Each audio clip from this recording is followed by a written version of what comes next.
Ladies and gentlemen, welcome back to the channel. My name is Hannibal. This is the Hannibal is Hungry YouTube channel. And we have a really exciting live stream ahead of you guys today. Really excited. This is going to be awesome. Trying to get as much information as possible, obviously, with this situation with our super mayor. So our guest is ready. I just want to kind of come in, say hi to everybody. Also, just thank everyone that been supporting this channel, providing me with lots of information, lots of engagement. Obviously, this is a very fascinating story. This and many of the other videos that I've put out over the last couple of weeks. So, appreciate you guys, all the emails, all the messages, just helping us all understand the complexities of this story. Keep them coming. I'll try to answer everyone as quickly as I can.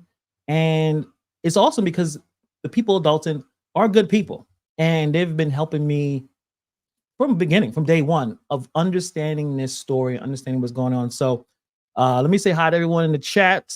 I see Nikita here. Appreciate you for coming through. I see Shelly. I see Stephen, MB Burke. Appreciate all the messages and, again, all the support. It really means a lot to understand exactly what's going on. John, Carol Wilson. Appreciate you coming through and hanging out with us during this time. It's going to be a really good show. And you know what? Without further ado, let me bring our guest in. Actually, here you go, Stephanie. Hello. Hello. So I'm thrilled to introduce Stephanie Wiedeman to this interview. Stephanie is a dedicated public servant with a deep connection to the Thornton Township, where she served for roughly 20 years, and she has a lot information to give us. I mean, obviously, her tenure was abruptly ended in March 2022 by our super mayor, or the super mayor, and her involvement with the Dalton Park District, where she serves as the interim executive director. So, Stephanie, thank you for joining me today. It's an honor to have you to share your experiences and your insights with all of us. So, where to start?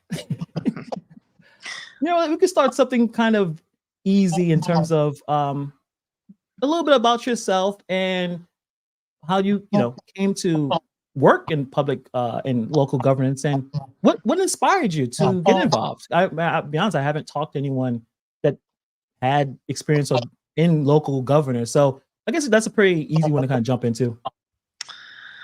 Well, it actually started when I had my first daughter, and I went to cosmetology school. After high school, I was doing hair.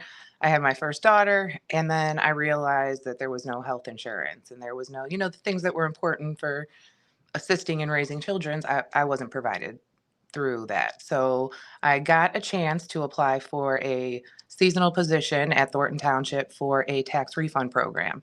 And I gave it a shot, and I was hired, and it just kind of grew from there. The supervisor at the time was a great leader. He was an amazing man, and he really poured into people. And I was very young and a much different person than I am now. And he believed in me, and he kept pushing me, and watching him serve people inspired me to do the same. Awesome. So in your experience, if you think back, what is the biggest reward that you found of working with local government and community service? Honestly, it's the giving back. It's the knowing that you can improve somebody's life, that you can provide for a need, that you can, assist in ways that you wouldn't otherwise have the capability of doing. Yeah. Yeah. So and I guess that's what motivates you to continue to work despite the challenges that comes with it, right? Correct. And I think after, you've poured your entire adult life into something, I think that there is definitely a will to always fight for it, to always see what's right, to respect the people that have granted me the life I live. I mean, I don't take for granted that every house I've purchased, every car I've purchased has been with hard-earned taxpayer money. I respect that. Gotcha. So, I mean, we can kind of just jump right in and talk about Mayor TIffany Henyard. I guess go all the way to the beginning. What was the context of your initial meeting, and what was your initial thoughts with Tiffany? I guess from the very beginning, how that situation came about. Actually, I've known her for quite some time. We met when she ran for trustee the first time. My previous boss was also the Thornton Township committeeman. So he was involved in a lot of elections through that seat, and I always volunteered. And when she ran for trustee, there was, a team put together. I was part of that team. Our interactions back then were very short, very business oriented. Um, but the qualities that I see in her now that I dislike were there then. It did come to a point where I felt like she was always looking to take something from the organization rather than to bring something to it. So it became a stance of mine after the first election that I would no longer be working Dalton elections if she was on the ballot. So after that point, her and I didn't really communicate at all until she became supervisor. And So, go ahead. I was going to say, and then there was no communication one-on-one until the Thursday before I was let go. I was let go on a Tuesday, and that Thursday before that was the first time I had sat down and spoke to her. So, in terms of her, when you said you kind of knew this person had some issues, just communicating, dealing with others, you knew that kind of early on, just dealing with her before she got more power and more, I guess they get more power Yes. with the situation. The Okay. qualities, they were there, and I believe that the money and the power made those small qualities very large. Can you describe the first instance where you thought with Henyard, her decision making or her ethical or legal standards, when was the first time you thought, okay, this is a problem? You may not know how big the problem is going to be, but what was that first instance like, this is not good? It was 2 days after she was appointed. Very early on. As a leader in that position at that time, it was my job to do my best to make sure that I kept a positive attitude. After she was appointed, I just, everybody just, let's keep up. She was somewhat part of our team. Maybe this isn't going to go as bad as we think. Let's just all wait it out and give it a shot. I happened to be off work the next day. I went in the following Monday, and that was when it hit me that this wasn't going to be okay. I mean, when I tell you that they came in there and made it felt like a takeover.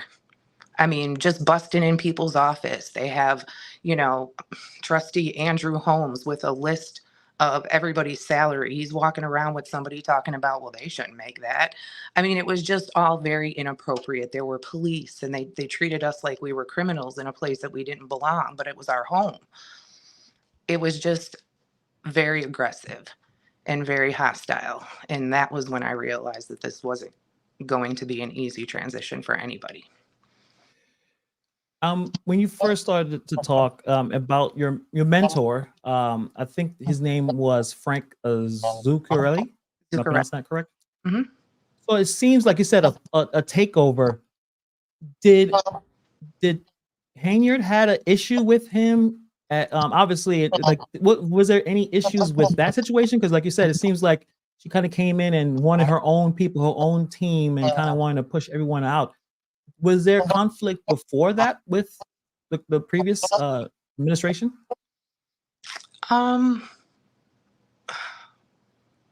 Okay, so professionally, they played nice. And because he's no longer here, and it's not really my place to ruin somebody's image of what their relationship with somebody was, they played nice in the sandbox. Until it was time to do their thing, I guess, in terms of moving forward and I guess describe that situation when she finally said, this is not going to work out and you had to leave. We had a meeting. In that meeting, I lightly briefed her on, what was kind of in the making and what the prior administration had been working on. And then in that conversation, she just kind of sat back and she said, you're not part of my team and I don't trust you. So you're obviously not going to have this job anymore. So which job do you want? And I just explained to her that, like, this is my team. These are my people. They put you in this seat as the leader, and I think it would be better for you to make that decision. If you want me to go to the senior department, I'll do that. If you want me to, be a janitor, I'll do that. But I think that should be on you, because I don't think it's fair to put me in a position where I feel like I have to go after somebody that I care about's job. Gotcha. Real quick, I think we're getting some feedback. Is it possible you have headphones? If you don't, then we could. I mean, I think we can still go through it, but I think my sign is going through your speaker. I don't have headphones. Is that better? Okay, it's a little better. Yeah, I think it's just my speaking into the headphones, but we'll work through it. Oh, it's not her, it's me. Okay, hold on a second. Let me see if I have anything. If anything, maybe I'll just talk through my computer.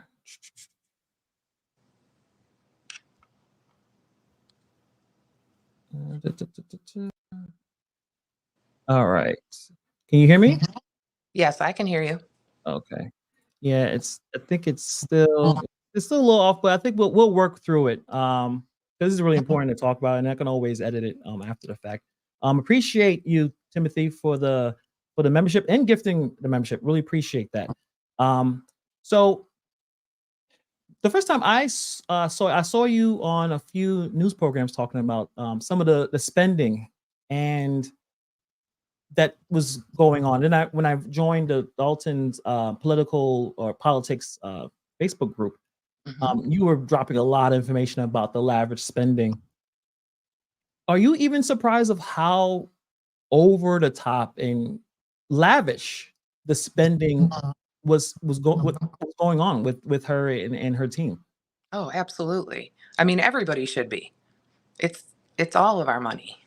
So, and I think the thing that makes it hardest to understand is that a lot of those trips were not township related. So it makes it harder to imagine that you're bringing anything back that would benefit 17 communities rather than just Dalton. So when she's talking, I mean, like I said, we were kind of removed, but talking to some, I'm sure you still have communications with some of the people there, and you still have that inside track. When do people, her team or anyone, ask her like, "Hey, what are you doing? Or what is this for?" What is her response? Is it just, "I'm doing this to bring money to the plate"? Like, what is her go-to line? Because I don't really have, the only time I hear her speak about it is, "I'm doing this to help." But is that what she's telling everyone? And do those people believe her when she's saying this? I mean, I think they would have to continue to stand by her as she does it. I can't imagine that somebody would I can't imagine how they wouldn't know what's happening is wrong. I mean, it's one thing to go on a training, a conference, but twice a month. I mean, it's excessive. So in terms of another thing that blows my mind, that you know what? I have another question. In terms of the people in that community, when they do, what are their thoughts? Because you obviously are involved in that community. Do most people have a problem, or do most people are not paying attention? It's kind of hard to not pay attention now, but not everyone has, they don't participate in politics or spend a lot of time in politics. But if you're able to have the temperature of that community, what other people are saying? Well, people are definitely paying attention now. And the consensus is the same. I mean, it's embarrassing. It's embarrassing for all of us. It's unbelievable that it could go this far and not be stopped. I mean, these are real communities with real people that she's causing real problems to. And I think that it puts us all in a position that is, very compromising, and it's unbelievable that it could go on this long.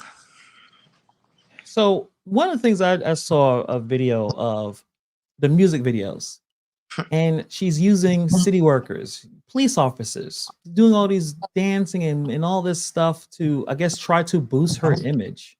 Mm-hmm. But what was your thoughts on that approach?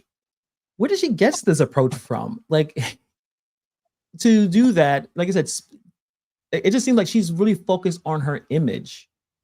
And it seems like everyone's paying attention. So like it's not working. But what's your thoughts when even using police officers to do the TikTok type dances and all that type of thing? And obviously spending a lot of the money that should be for the people. Correct. That's the first thing, for the people. What programs could have been put in place? What could have been given back to the community that would have benefited if we didn't have to pay overtime for that? Or, could a crime have been prevented if those police officers were on the streets rather than making a music video?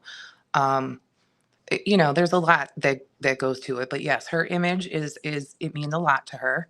And unfortunately, she's in the wrong profession for that, being a supervisor specifically, but being any elected official is really a place for a servant. A township provides, help, aid.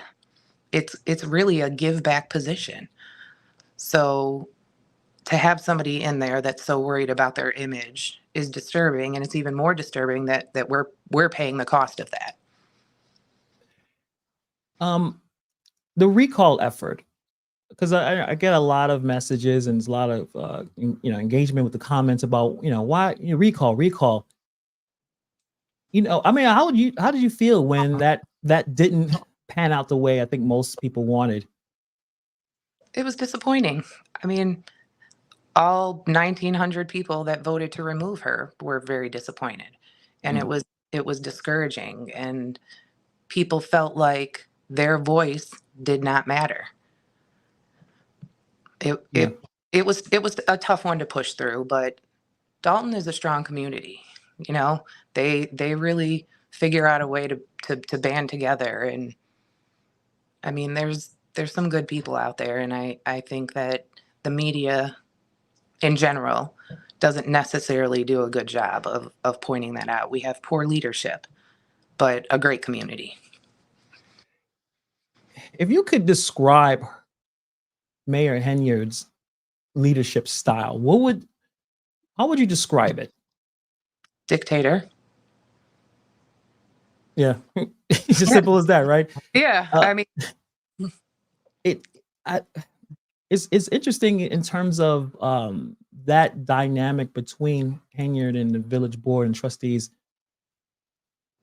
Like the last meeting, I don't know if you saw it, was really, really intense, and it was very aggressive, and it was like a TV show. Yep. Even so, has it always been that bad? From the time she kind of jumped in and had all this power, it was always that bad? I'm asking if it was. To be honest, it was similar prior to her also, because when she was a trustee, believe it or not, she was fighting against the same things that she is doing now. So there was a lot of tension in previous board meetings also, but nothing like this. I mean, she's made it a monthly sitcom. Yeah, I mean, yeah, it's something that it's hard to believe that is actually real. And I know you said that you're running the park, the Dalton Park District. Mm-hmm. What are the struggles that you are dealing with? Obviously dealing with that whole situation, but like, tell us a little bit more of your struggles on how you're trying to help the people, and you have this obstacle here. So could you give us a little more details on exactly what you're going through? So we're doing some work to improve five different parks. We have 11. We're upgrading 5.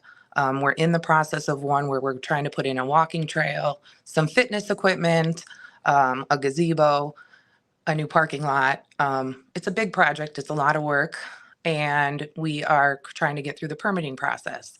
We have gotten the permit, the approval from our engineer, the village engineer, and I've signed all the paperwork, but the mayor refuses to sign it. We can't get any responses. The contractors are having no luck. It's just, honestly, in my opinion, it's just an abuse of power. You say you care about these residents, you know, the whole "I love you and there's nothing you can do about it." But when someone is trying to beautify your community that's not you, you won't allow it to happen. I don't think that's fair to the residents. We're trying to do right by them. And because she doesn't like me or whoever else that might be, we can't proceed. The residents aren't allowed to benefit because of that. I just, it's very unfair, but it's a very common move of hers. So it's personal. Like It's if you weren't there, you think if she had someone she liked, she would help out in the situation. honestly, prior to me being hired, their PR person that they brought on a couple months before me, she's not friendly with her either. So to be quite honest with you, before that move, absolutely, she would have done it 100%. She had her inauguration there when she became mayor. Yeah. Oh, Nate Delory with $10 super chat. Appreciate you. Big fan of Nate Delory's channel. He's amazing. Love the interview. Dalton is famous now. The mayor is great. 100 million%. Good luck with the crazy mayor. Thank you. Appreciate you for that super chat. I mean, you know, we're talking behind the scenes a little bit about, you know, there's a really good YouTube video. I'm sure you guys may have already seen, especially if you're really involved in the situation, about a psychiatrist kind of speculating on the personality type that this leader has. I mean, you look through the financial of all the spending and the police detail overtime and travel expenses on a budget of a small town of Dalton. It must be devastating. You know, in terms of how do you guys figure a way out of this? This question is, are you impatient with some of the authorities like the FBI and you know, Attorney General? Are you frustrated with the lack of speed of this investigation to see if they could try to stop this from continuing? Absolutely. I mean, I understand the process, and I get that the federal agents may be a little ways away. I believe they usually take the longest. Where my disappointment comes in is our immediate state elected officials, like the attorney general and the state's attorney. Like, these are your literal jobs, and this community has reached out hundreds and hundreds and hundreds of times.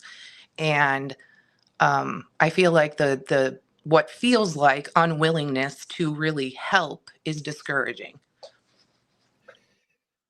Do you ever question, or do you have any ideas of why they haven't jumped in? If you had a thought, because I don't know. Honestly, I really could. I don't know. Yeah, because you know, I mean, on the outside looking in, is she so well connected that they're like, or is it? Do you think it's because it's a small town, is not a priority? Well, I mean, Thornton Township is the largest township in Illinois. Mhm. I do think that it's not that it's not a priority. I think it's more that who wants to be the bad guy to do it? Mhm. If I were to guess, I mean, if I were to guess, I would say that it is just a matter of somebody not wanting to take the heat that could come along with something like this. But I also think, in my personal opinion, that not addressing it also holds a high risk. Mm-hmm. Sherry had a really good comment reel here. There's a lot of comments. I'm sorry if I haven't, it's flying by, but protecting the party. So we talked about, before we got on about, in my opinion, it's really about this person's leadership style and their ethical or the unethical means of how they're doing things is the most important thing, not the party. But is it possible that the reason why they haven't done anything because everything is so political and each side don't want to point out the problems of their own, so they ignore things even if it's hurting people? Do you think that's a possibility? It's possible. Absolutely, it's possible. It's Yeah. sadly unfortunate if that's the case, because the people being hurt are actually the people that put you in those seats. Yeah. So if that's their, rationale behind it, it's highly disappointing. I've been involved for a long time, and I would just hate to think that everything I've worked for is based on protecting a party instead of the people. You've talked about the police intimidation in one of the videos I've seen, to a point where I think I've jokingly said, maybe I will, hang out in Dalton. And I've received several messages telling me, do not do that. Do not show up. Something will happen. They'll do something. Is the policing in that situation, talking about the intimidation, is it a safety issue? Is it like a dangerous situation? Just like I said, the intimidation, some of the stuff, the spying. I mean, describe a little bit of that, since you have obviously had dealt with that, and people that that dealt with that. Tell us a little bit about exactly what they're doing in terms of the intimidation factor. Well, I guess it depends on what resident you are. And, of course, how you feel about the mayor. Those of us that are very vocal, it's a much higher risk. Absolutely. I've been arrested, so we know that. Wow. Wow. Yep. So we know that they will take it to a point of doing what's wrong. I, I don't. I would hope that it wouldn't come to a point of physical danger. But I can definitely say that a lot of residents are very uncomfortable. You come to a board meeting and there's more cops in that boardroom than there ever are on the streets. I don't ever see that many police officers, and they stand around you. If they're, it's not all of the officers. It's the ones that she brings near her that are usually willing to do a little more. That deputy chief is definitely a special case, I suppose. Yes. Yeah. And I don't know if you want to talk about the arrest. If not, you don't have to. But so they just find, is it just finding something small and ridiculous to bother people with? Again, people that she doesn't like, or people who are outspoken about the mayor. Is that the kind of, okay? Awesome. Absolutely. And the arrest specifically was for me picking up a piece of campaign literature off the car. So what's the charge with that? Theft under 500. Wow. That's just unbelievable. There's a lot of lawsuits, a lot of legal challenges. I was just wondering, like, what steps do you think need to be taken to restore accountability and transparency? Let's say, for instance, that somehow she is removed. How long would it take, or like I said, what steps should be taken to restore accountability and transparency in Dalton's local government? What do you think should be changed? Or like, what do you think, if you had that magical wand, you're able to change everything? Well, I think the person that gets in there needs to start by having a plan, and that plan needs to be public. I mean, when we talk about transparency, it means sharing, everything, following through, making things accessible for the public. It's not going to be an easy task. It is going to take more than one term. Just because she spent more money doesn't mean more money comes in. That deficit is what it is, no matter what. I know do you have any, I guess, familiarity with, or at least more intimate details with Keith Freeman and some of the things he has? Like, do you have any history with him? I actually do not. The first time I met Keith Freeman was when he started at the township with TIffany. Got you, got you. But so I guess on the outside looking in, a lot of people believe that Keith Freeman is kind of like the brains behind everything. Is that accurate? Is it more on just TIffany just bringing, or sorry, Mayor Henyard is just bringing similar personalities into her group? Yes. I Okay. think she picks people like her. I also think she picks people that are slightly weaker than her because, I mean, I know you couldn't dangle a paycheck over my head to get me to do some of the things that these people have to do and deal with some of the things that these people have to deal with. You know, I see the way she's talked to people. I've watched lives be destroyed and her not bat an eye. You know, she makes all these moves and I watch the pieces on the other side. You know, it's she picks people that purposely are okay with these things that, you know, I don't know that I would necessarily say that Keith is brains behind it, Mhm. but I believe he's the portion that enters the sneaky. Like, I think he's gotten so good at doing what he does that he figures out a way to try to make it look like her BS is acceptable. Yeah. Yeah. I think I asked this question probably to myself, but on the last live stream about how do they think they can get away with this in terms of they must understand like more attention is on this situation. There's tons of lawsuits. People are looking for more transparency. The trustees are not allowed to look at some of the stuff that's being spent. Do you have an idea of what possible strategy they can have to try to make this seem okay? Or is it just they're just bulls and they're gonna just keep rushing through things until they have to be stopped? Like, Yep. do you think there's some kind of strategy involved with this?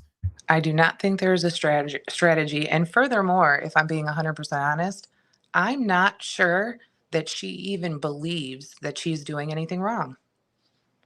I Wow. believe it with everything in me that there is something's not connecting, because I think that she tries to justify by saying that she believes the people before her did this. This is politics as usual. We've heard several of these things come out of her mouth, and you know, which may be true. I don't know who was there before that person or that person or that person. That may be the case, but if 12 people rob a bank and then I do it and I get arrested and they're like, "Why did you do this?" And I said, "Well, because the 12 of them did it." That's not going to get me out of it.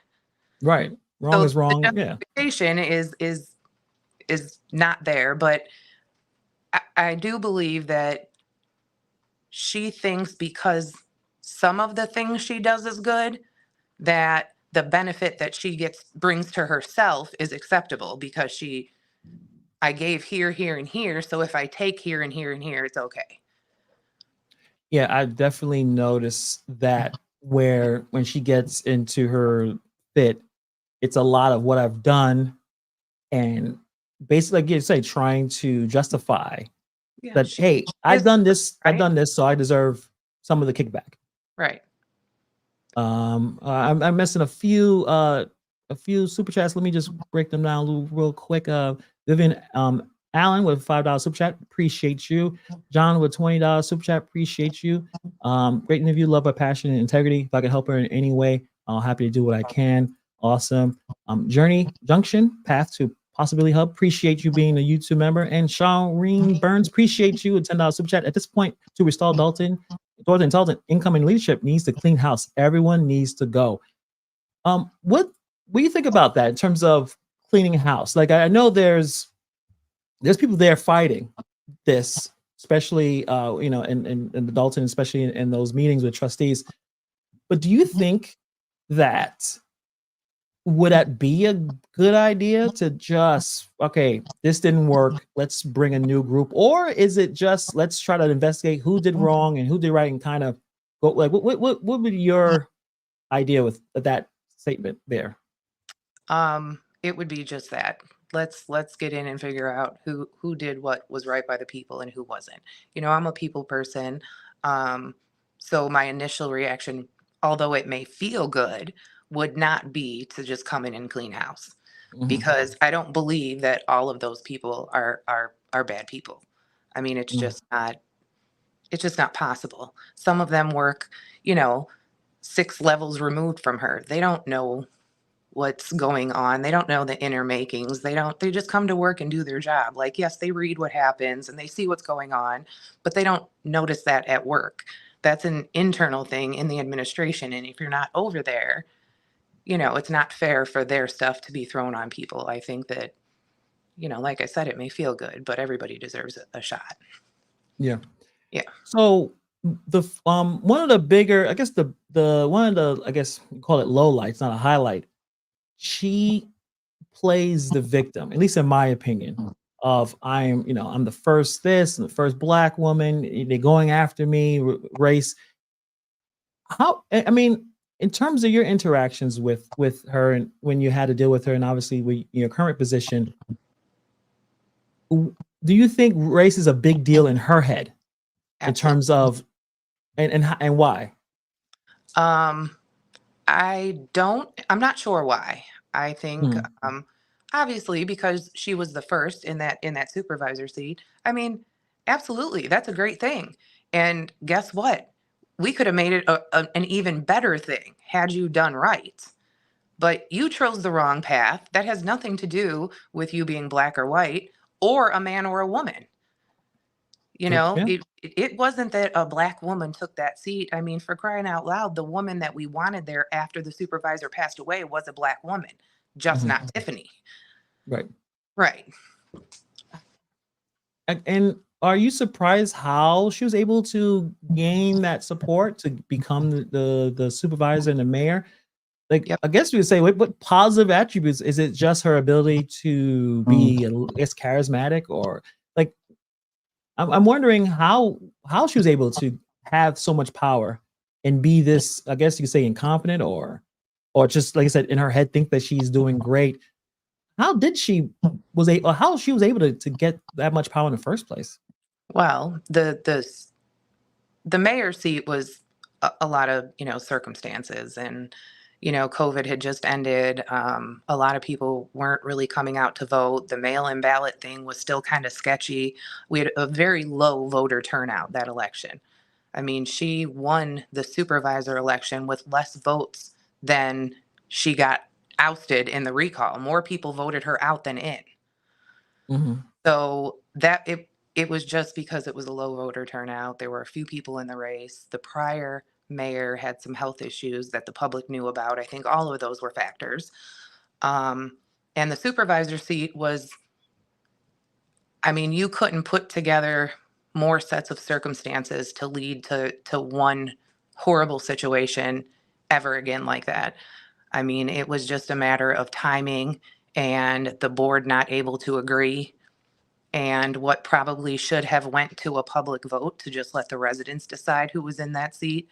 They threw out a last minute name and it stuck. The way you describe that is kind of the same narrative of how dictators are brought in, right? And other places and other times of world history, where that's when those kind of people are able to get the power. A lot of things are not normal. There's a lot of chaos. There's maybe some issues with what's going on in the direction of either the town or the city or the country. And someone kind of jumps in, and you're like, and then as that person's in there, you're like, oh crap, that's not the right move. But I guess that's what you're saying. Like, there was a lot of things were just not the way. It wasn't business as usual. Correct. And she was able to kind of jump in and do that. Yeah. Let me just, well, I'm not gonna. Yeah, I mean, Hitler. I mean, yes, I guess that's a really popular dictator. But I guess and we're about to get to about 45 minutes. Again, I really appreciate you for coming by. And if there's anything else you want to talk about, just let me know. We can definitely do that. But for even us outsiders, and even obviously the people who are there dealing with this, what steps should be taken? Like what can we do? What can the community do to try to get more transparency, to try to hold these people accountable? Like what more can we do to help out this situation? Well, as far as the residents, I can't stress this enough. I know those board meetings are exhausting. I know that they're tough to sit through. I do it.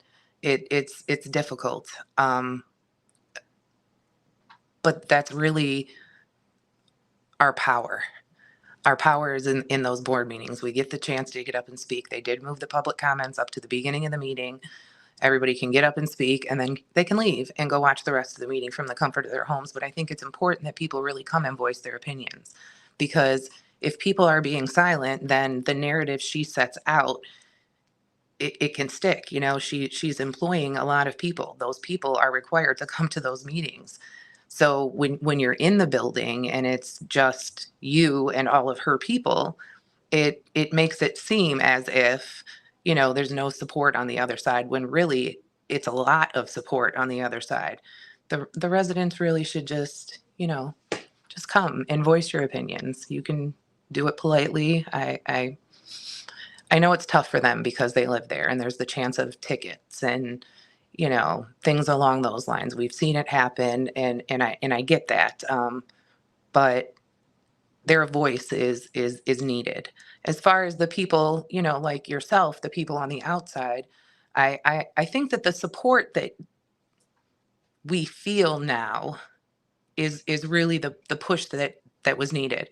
It was exhausting. It's still exhausting. Nobody wants to fight like this. Nobody wants to have to do these things.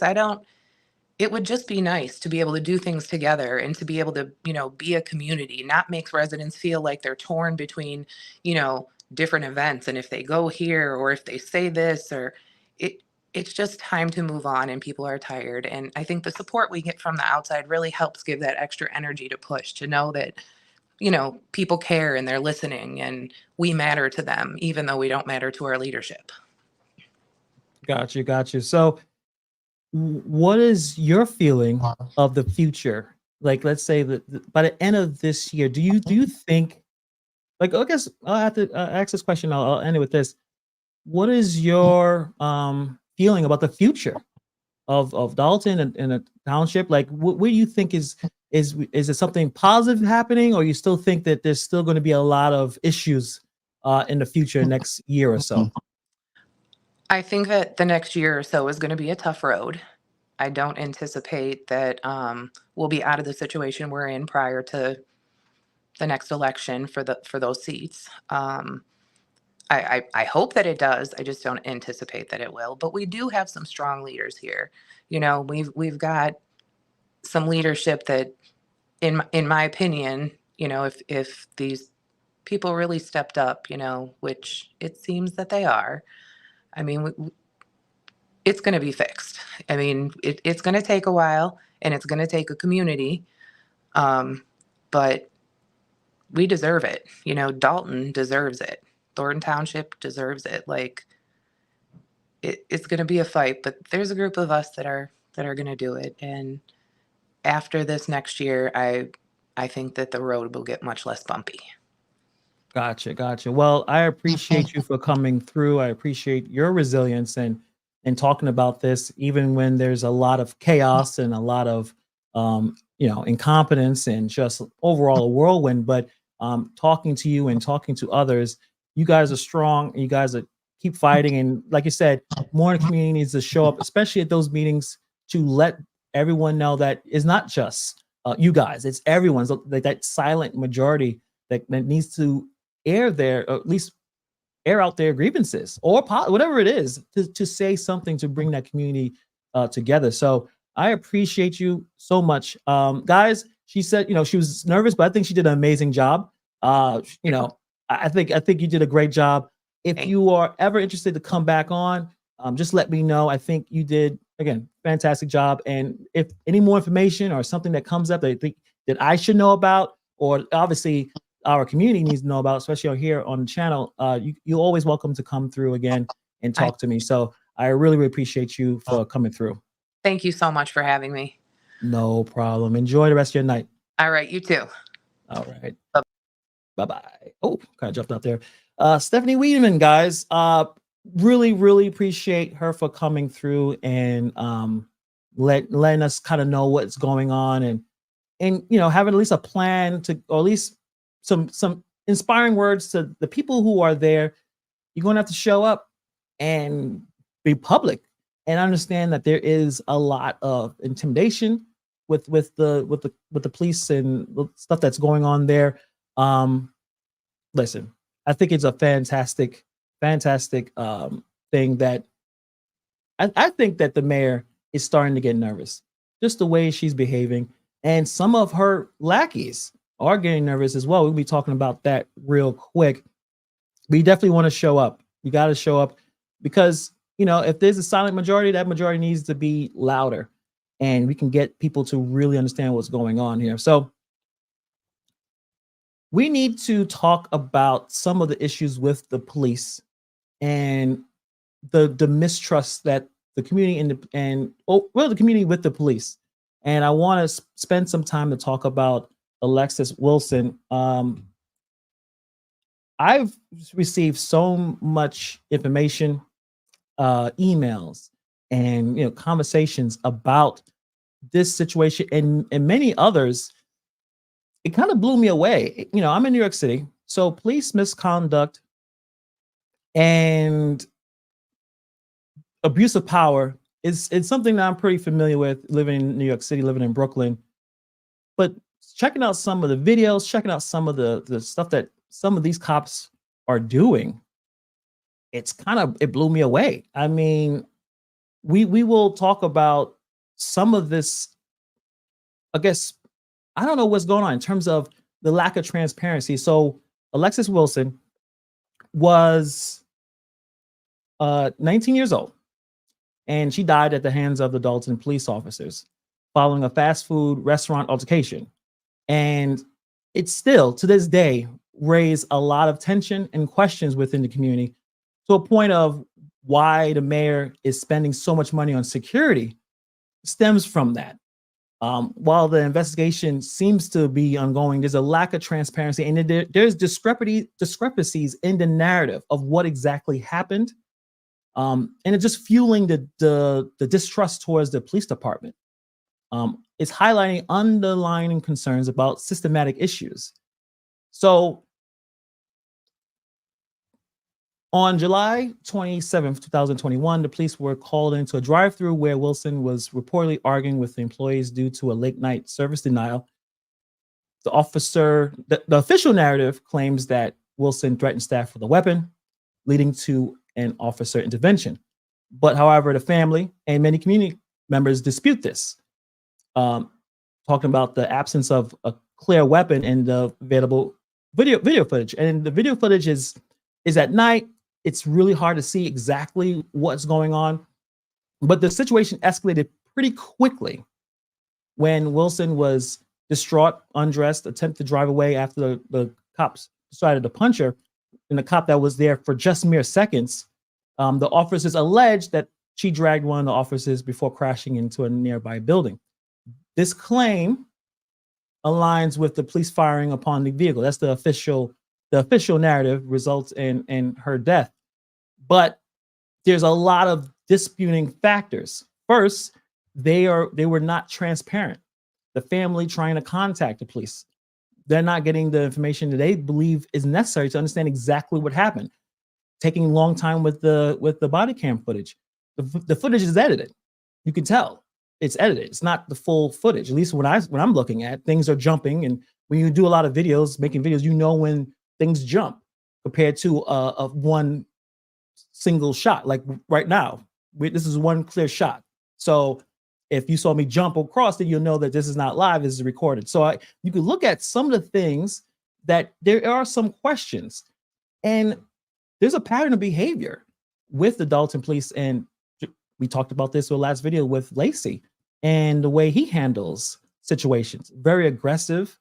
They don't seem to take a lot of time to de-escalate situations.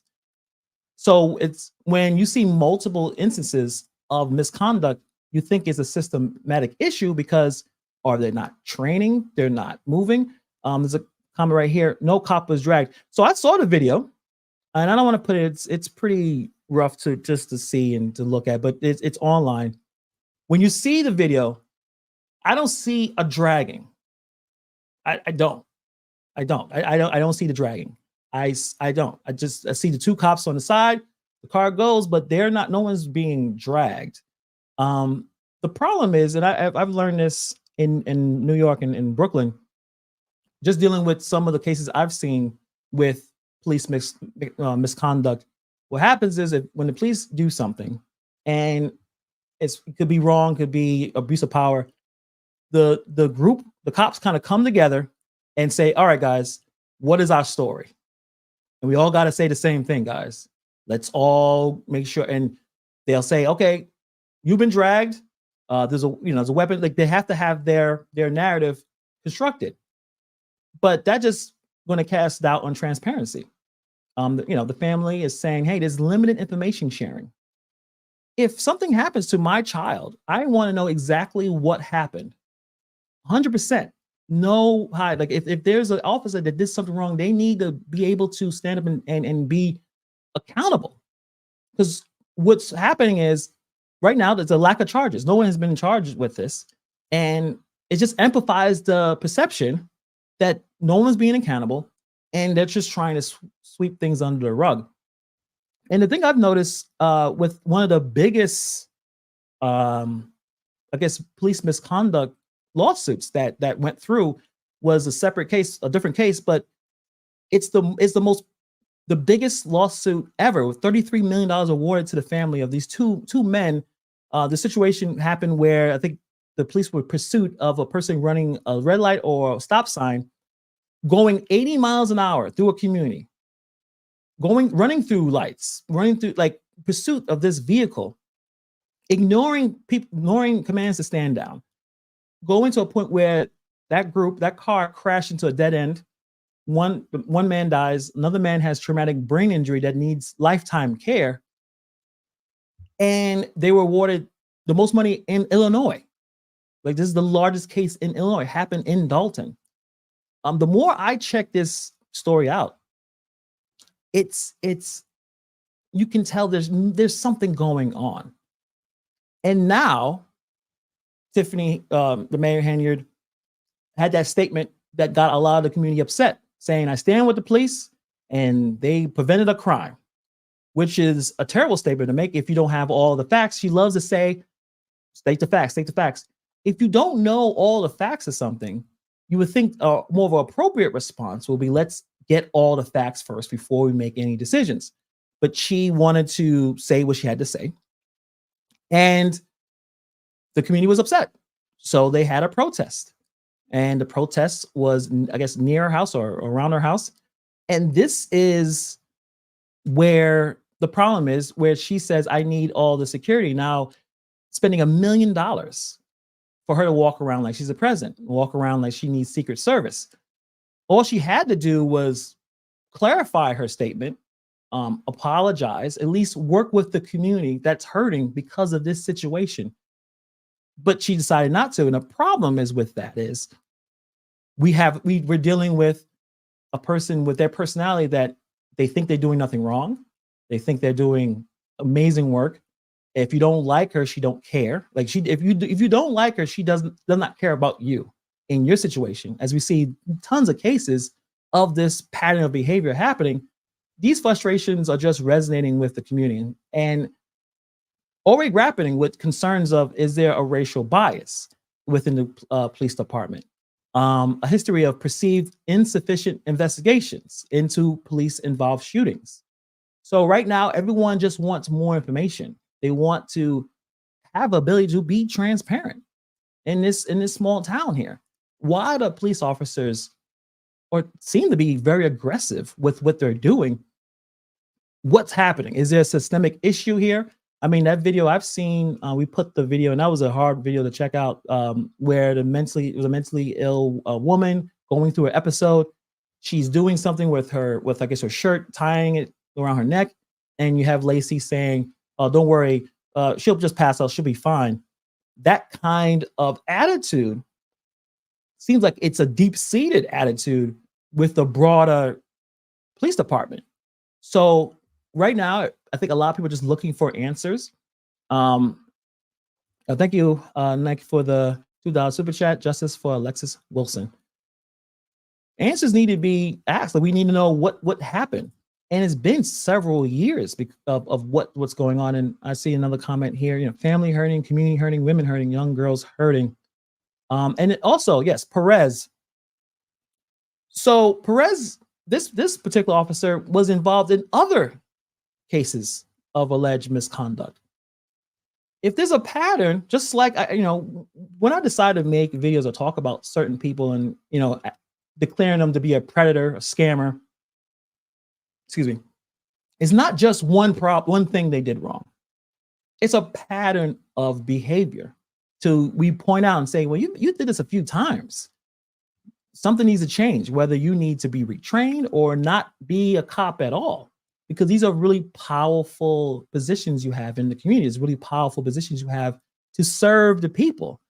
And just like with the mayor, we have a lot of evidence of a pattern of manipulative, aggressive incompetence that we're like, okay, this person should not be in charge of anything.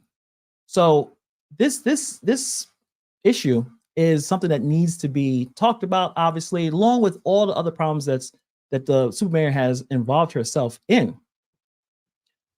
Sherry says 5 bodies and adult officer until he decided to leave a few months ago. This should not, the amount of shady stuff going on, it should not be happening. Especially, yes, this kind of thing happens everywhere, but in a small community, I'm sure a tight-knit community, can you feel safe with the police officers? And on top of that, which makes it more, I'll say, dangerous, is the fact that you can go to a community meeting without seeing several police officers. That's odd. And as Stephanie said, many of the residents may have strong feelings about how the direction that Dalton is going, and they are not happy with this, but they may feel uncomfortable going there. Like that's the intention. When you go there, there'll be cops here. So, you may not want to deal with that. So as I'm watching the meetings, if there were a lot of people in there joined together to air their grievances, I think it's always power in numbers. Obviously that's easy to say, but at the same time, things won't change unless that happens. And as the family of Alexis Wilson had their own independent investigation, realized that there's discrepancies all over the place. I think it's still important to push and push and push to force them to bring some of these topics and bring some of this information to light. Hannibal, he shot a Dalton resident in the back less than a year of the murder of Alexis Wilson. I don't understand how someone had that much problems, that much instances of misconduct, and they still are able to be a police officer. That's a problem. And I understand the frustration of the community. I'm sure many of you guys sent emails and messages to the larger media, and it seems like nothing has come and nothing has changed. And unfortunately, you still got to keep going. That's the only way it's going to work. There's no way that you could just sit back and just continue to kind of go as business as usual, because it's not. This is not something this is not normal for a police department to have this many issues. Like I'm in Brooklyn, I'm in New York. New York City has 8 million people. So at least for me, I expect some of this stuff to happen. There's a lot of police officers, a lot of people. There's bad officers and good officers. But in this situation, it just seems like it's a deep-rooted situation, especially with the person running the show. It becomes a really corruption. Corruption up and down here. So I think it's important to continue. Kara Wilson, the mother of Alexis Wilson, is here. Again, I appreciate you. I appreciate your messages, shedding light, not just of your daughter, but other people who have been harmed due to this situation with this police force. So I definitely want to appreciate you for continuing to fight, being resilient. You guys are fighting multiple battles of money being spent that doesn't go back to community. A police force where, I guess the most annoying part of that meeting the other day was Lacey being very, very, very, like, he was lecturing. He was talking about, why you decide to cut the police budget, and we're out there doing this and doing that, when even he has a long history of misconduct. We saw some of the disciplinary records going back 20 years of some of the things he's doing wrong. Like, appreciate you again, $2 super chat. I'll keep that up for a minute. It just seems like what can we do as a community? Again, I think Stephanie said it correct. You gotta just keep pushing, going to the authorities, looking for answers, putting the pressure on. There is no other way. You just got to keep doing it. And I think also, Sherry says she enables the police and her staff bully residents and business owners. I mean, for Stephanie to be arrested for such ridiculousness, it's dangerous. And I want to talk about some of that bullying real quick as well. So actually, I'm gonna show the video of the person I want to talk about that basically just sent a threat to one of the Dalton residents. It's just, I can't believe that he did that, but I want to show you who this person is. Let me see if I got it. Okay, so I'm gonna show you the video. The super mayor is going to be introducing this man that we'll be talking about right now. Here's Keith Price, and he's going to talk to you about the food pantry. So come on down, KP. Come on up. Gotta make a little room for me. Yep. Good evening, everyone. Thank you for having me, Super Mayor. Welcome. First, I would like to say thank everybody that's tuning in and give you a brief history on the food pantry. When I started at the food pantry, it was approximately 150 to 200 being sold. All right, whatever. So Keith Price runs the food pantry, as you see up there with the super mayor. And I've noticed him on the Dalton's Politics YouTube channel defending the mayor, saying things like, when all the information comes out and you guys are wrong, or you guys are going to apologize, like a lot of pro Henyard rhetoric.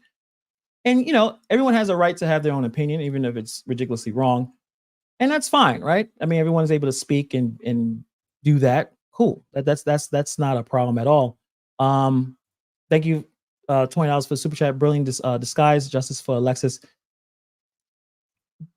And that, again, that's fine. You want to back up your mayor. I mean, obviously the person that puts you in this job. Okay, you're drinking the Kool-Aid. I mean, that's fine. But the issue is when you go beyond that and you are just saying some wild stuff. So let me see if I got the screenshot of what I'm talking about. Let me see if I found it. Okay, put that there. Keith Price. Okay, so this came from Sherry. She posted this, and she had to go to the police station. This is a message sent directly to her. Says, "Hey Sherry, you're so funny. Only slave master was Zuck. I think Frank Zuccarelli is what he's talking about. You all kiss whatever. You're being pimped by others who want their seat back." Then this is where it gets like super disgusting. Send who you don't like at me, because I'm sure you would want to see your loved ones again, ma'am. I'm gonna leave that up there.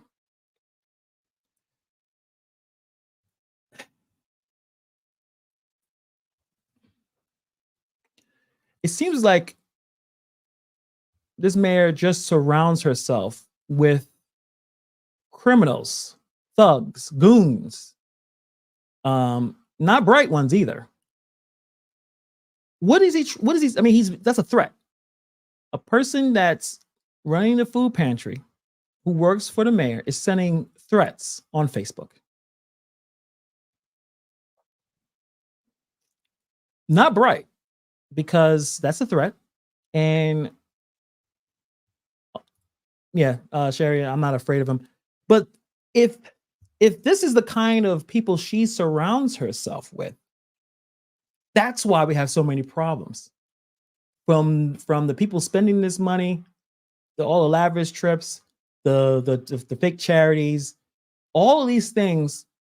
This is kind of like a bit of a microcosm of all the problems where she's hiring people with criminal records, failed businesses, bankruptcy. We'll talk a little bit about Keith Freeman not remembering one of his jobs when he filed bankruptcy. And now it's just thug activity, threatening people because they're being critical of this administration. I hope he gets a criminal charge. Keith Price has a job in the township. Trustee Stan Brown has a job along with his wife in the township. There's so much corruption here. And does he think he can just do this because he's looking at leadership? I'm protecting the super mayor. She does what she wants to do. I'll do what I want to do. I'll just throw threats on Facebook. He thinks he's going to be okay because he lives where a place where he thinks he's going to be taken care of. But this is unacceptable.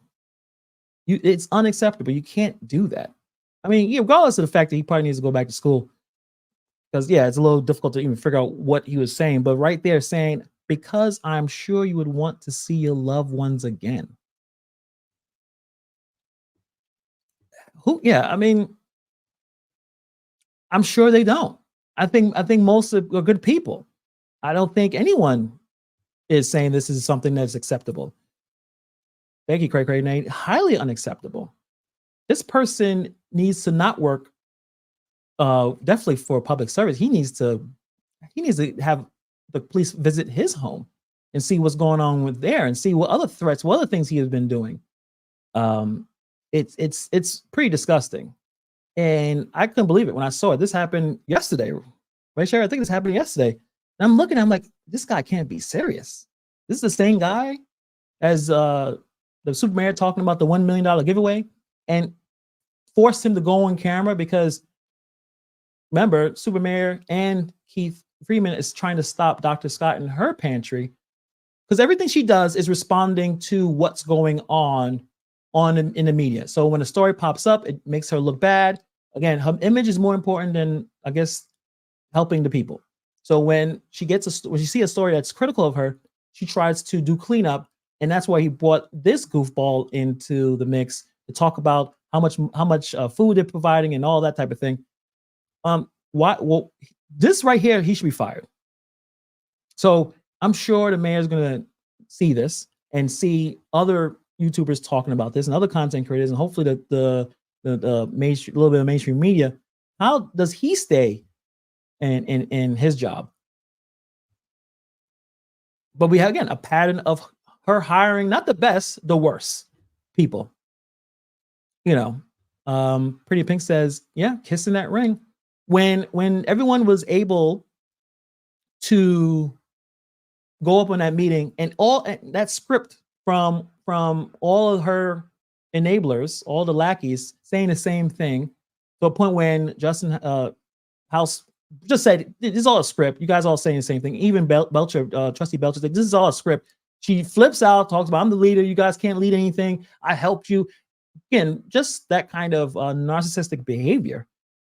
But at the same time, this is not acceptable. And there's just so much rotting coming from this administration. Paul Roberts says the media responds to our complaints. The AG and the Cook County state attorneys don't. That's one thing that I am really surprised, because that's one of the comments I see so often in many of the videos that are made. They're saying, why is this taking so long for this to be corrected? It's pretty obvious of what's going on. And I do believe, this is my opinion, that I do believe that it's this systemic and it's political. They put, at this point in our society, we put politics, or the most powerful people put politics over anything. So if your fellow Democrat is doing something that's harming lots of people, I mean, people are getting hurt, people are dying, and you don't want to pursue it because, well, that's on our team. We don't want the other side to say, look how corrupt this side is. Like, that's not the point. Beyond just the politics, we are assessing that this person probably is not fit for office. The people that she surrounded herself are not fit for these jobs. They are plucked out of making small amounts of money, now making tons of money, and now their loyalty has been brought for money, because most of these people that she put in power would never make that kind of money on their own. So they fall right along with the mafia style, dictator style of governance. This cannot continue. And I think there's more, we continue to shine light on this. That's the only way we can get some kind of accountability being addressed. Regardless of where your political allegiance is. Because I know one of the comments that I see constantly is about Democrat this and Republican that. But you can tell, if you put politics over people, this will happen. Whether you're a Democrat or a Republican, we need to root out people who are unsuited for governing. And I think that's where we are. So we're gonna keep a track of Keith Price. And if Keith Price wants, he's a tough guy, and you believe Keith, if you're watching this, I'm sure you will. I can invite you. You come on to the live stream, and to defend your mayor, defend all the lavish spending, the billboards all over the place that's helping her politically. The fact that the cops, these police officers, so much has happened, no accountability. Like, answer this. Like, okay, you're saying that she's doing well and she's doing great. Explain it. Come on, I'll send you a message on Facebook. Come on in, and we could talk about it. And because I be honest, I don't know too many people who actually are defending her, except the people who are getting paid by her. I go through as much comments as possible. Other than some of the comments that are jokingly or trolly or whatever, trollish, most people are like, this is crazy. So you're a minority in this situation. So I invite you to come on, explain this message you sent to a resident. Why did you do it? And what's going on here? If you're man enough, so you're tough enough to send that to her, you can come on and show your face, as you show your face on the Super Mayor sweepstakes, and come and explain your actions. Because this looks like this is a coward. Like, this message is a coward send this message to people. That's my opinion. I think a lot of people probably agree with me. But you can come in, Keith Price, and we can have a respectful conversation. But explain this. I don't know what else more I can say about that, but explain it. Because I don't see how that helps. And hopefully you get some kind of call. You get some kind of something needs to happen, because this is out of hand. This is totally unacceptable behavior. And this pushes the narrative that people are being intimidated, not just by the police, but the people who are running this administration. Let me check out some of the comments here. Barnett Stubbs. I hope I gotta get my names right, but I appreciate you coming in. As a former trustee who sat on the board with TIffany, she didn't know anything. Then TIffany talked to people like they're lower than whale shit. I've seen it. She is nasty with that. And I welcome, if you're interested in telling us about your experience, you can email me and we can have that conversation if you would like to, because I would love to hear more about, I guess, obviously that more intimate information about her personality and some of the things that she says behind the scenes. But it looks like she just says whatever she wants to say, and everyone continues to, the people who are paid by her continue to toe that line. The White House. I've spoken about the White House so many times, but I just find it to be absolutely just crazy in terms of how excited she was. That just how excited she was. She really thinks that she's a president. She really thinks that eventually she'll rise up to more and more power. And I you know what? I do believe. Oh, awesome. We'll definitely get that together. Paul Roberts says Keith's Price threatening Texas Sherry makes Donald Trump seems eloquent in comparison. Yeah, and Hannibal TIffany will tell him to go harder. And you guys could talk about this in chat and answer this question. Do you think she thinks she's doing the right thing? Like, do you believe that in her head there's a disconnect, and is not necessarily? I still think it's a malicious, intentional, and greed, but that she really believes that she's doing great work.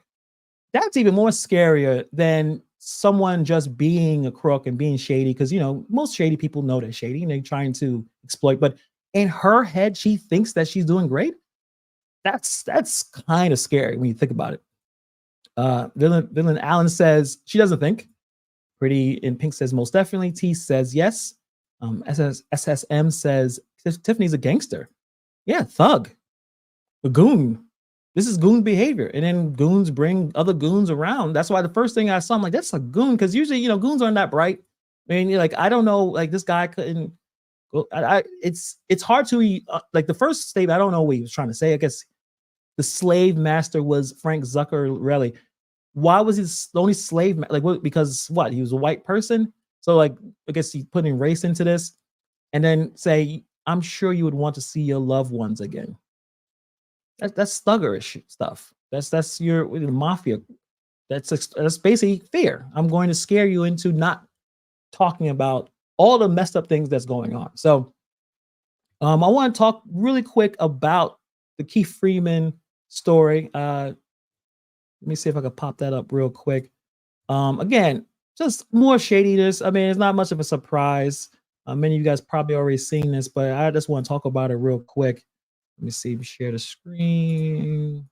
So, yes, Keith Freeman forgets he's a Dalton Village manager, at least according to his bankruptcy filings. Pretty, he can't really be that surprised, right? Given that Keith Freeman's bankruptcy filings omitted this, it's just more of the same, right? Like, you already have issues with his past, criminal past, the financial past. I would call him a goon as well. I would call this guy a goon as well. So he's talking about he's forgetting the township. He's getting like the payments that he has, which is I'm assuming a very significant part of the income that you feel is Section 1 your income. He just forgot. He's like, hey, you know what? I just had this one job. But it's like, no, you have another. Like, where's the transparency? So even him trying to cheat the government, like, what else is new with this situation here? Let me see if I'm trying to find on my phone. This is all frozen, but it's just more of the same. Just more of the same with this guy. That's why I have the petition that's pinned on top of the chat. Petition to remove Keith Freeman as the village administrator. I mean, how much more evidence did you have to put to say, hey, you know what? This is not working. He's too much of a scammer to be able to run anything. The Edgartown County Watchdog.com, they said just 2 days ago, we asked Freeman and his bankruptcy attorney to review this article for any inaccurate statements. They have yet to respond for our email request for comment. This bankruptcy filing could be problematic. We urge Mr. Freeman to amend it to reflect his actual income from all sources. So shout out to these guys, again, holding people accountable. That's all I think everyone is looking for. Holding accountable for what's happening with the police force, what's going on in Dalton, is going on, in the township in general, because it's becoming flagrant. It's like in your face. I think that's why so many people are so frustrated. It's like, when does this stop? Let me check out more of the comments. X Table says, I don't think she has a master's in introspection. No, not after, especially after that last meeting, the way she was speaking. Pearls Pink says, I love Jason House and other trustees' patience and professional and strength. Yes. they're extremely patient. I mean, even Jason House got a little bit riled up a little bit. It's like, this is too much. Like, each person, instead of just giving the report, had to say their statement to show allegiance to the mayors by saying, you guys are just too much. And y'all, and she's doing best she can. And who cares if she travels the country? Who cares if she eats lobster? I mean, I think the code enforcement, I forgot her name, that was just rich. Like, that money could have went to help. It went for her to spend money to pretend that she is the president, to have all this protection, to be able to travel on the taxpayer's dime. That's a problem. So it's like, is there some kind of reality distortion that's happening with these people, or they just been brought? House said he doesn't want to be prayed no more. Yeah, it was just getting out of control. You run out of patience. Brilliant Disguise says the lobster comment was so stupid. You can tell that they should have just gave her a piece of paper and say, just read that. Because first of all, that, and again, going about being disconnect, I think she liked that. Mayor Henyard liked that showing that she did, even though everyone else think that's cringe and that makes it look worse. In her mind, that's perfect, because you showing me loyalty, and she commands that.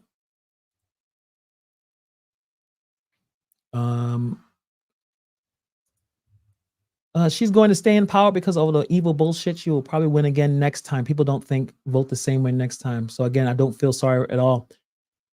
But I think, talking to Stephanie, I think there's more people who agree with her than agree with the code enforcement or the housing director that had the whole, I pray for all of y'all. Like, really? After you know what's going on, don't you have questions? Have you seen the news reports? Have you seen her behavior? And you're gonna pray for all of us because the trustees are holding you back instead of the person at the front that's caused all of this chaos, all this problems. But you're directing your anger towards the trustees that are trying to get more information, more transparency. What reality is that man living in? I do not know. I have no idea.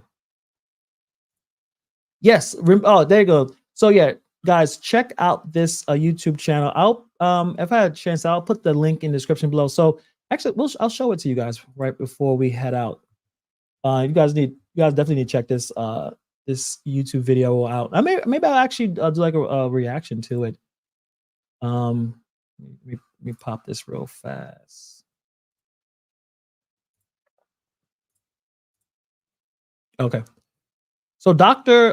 Todd Grande, I've subscribed him for a while. He has a lot of good episodes, and this one in particular, the People's Super Mayor accused of grandiose and arrogant behavior. I mean, I don't think he's going to say anything that we already don't know about, but this is a big deal because he has 1.4 million subscribers. And again, he starts every video by saying he is not diagnosing, he is just speculating. But he's pretty on the ball of what exactly is going on. I encourage all of you guys to check out that video. And look at that picture. I mean, look at that picture.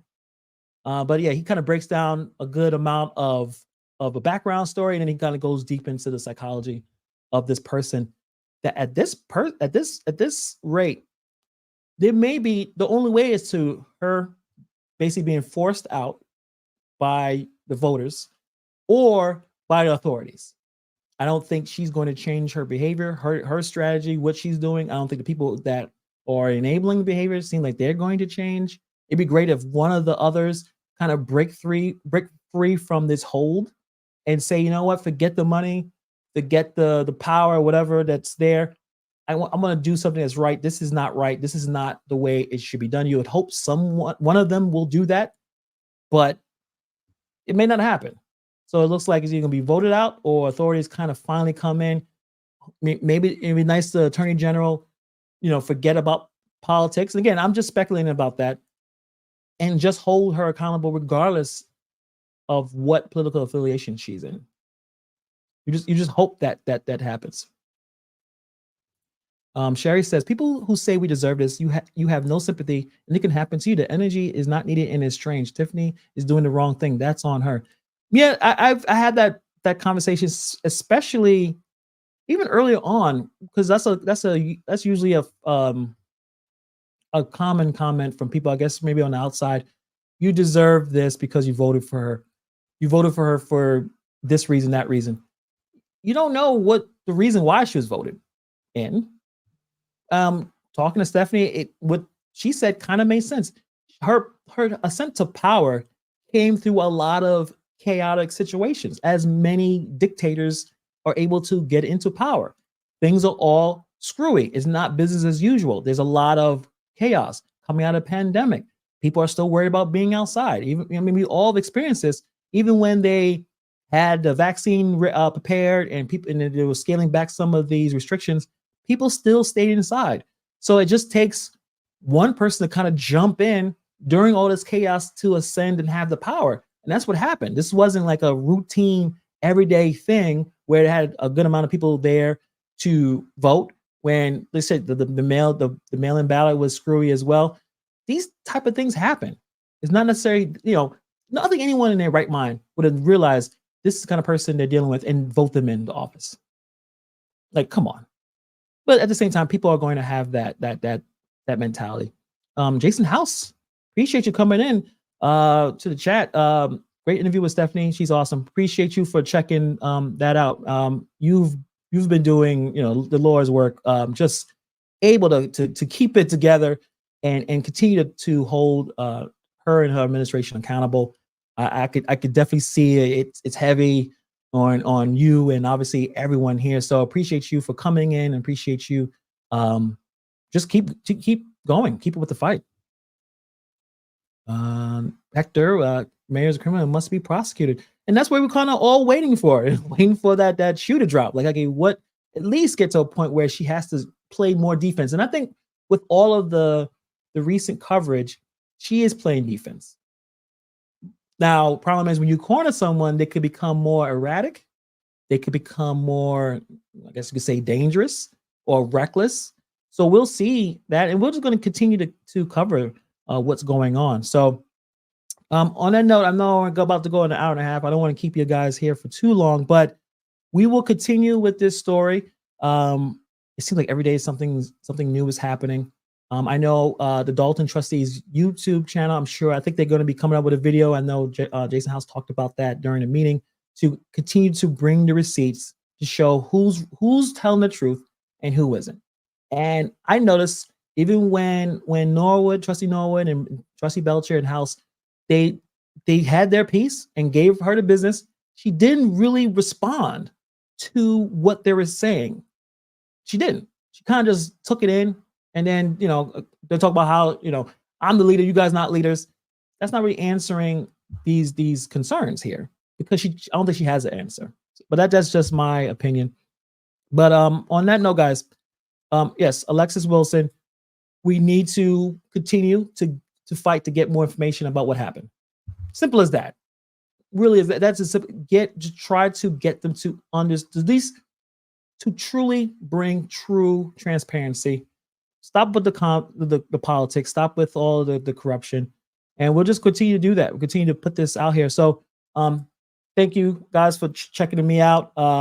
Thank you again to Stephanie for coming by. I really appreciate that, for her time. Please like, subscribe. Who knows? I don't think there's any issues with this video. I don't think they're going to have any issues. So far, so good with that. But I probably will be responding to that breakdown with Dr. Todd Grande. I don't know when I'll be doing that. But, keep it locked. We'll also have some more videos with other topics as well. So thank you very much, guys. Be safe out there. And I'll see you guys next week. Peace.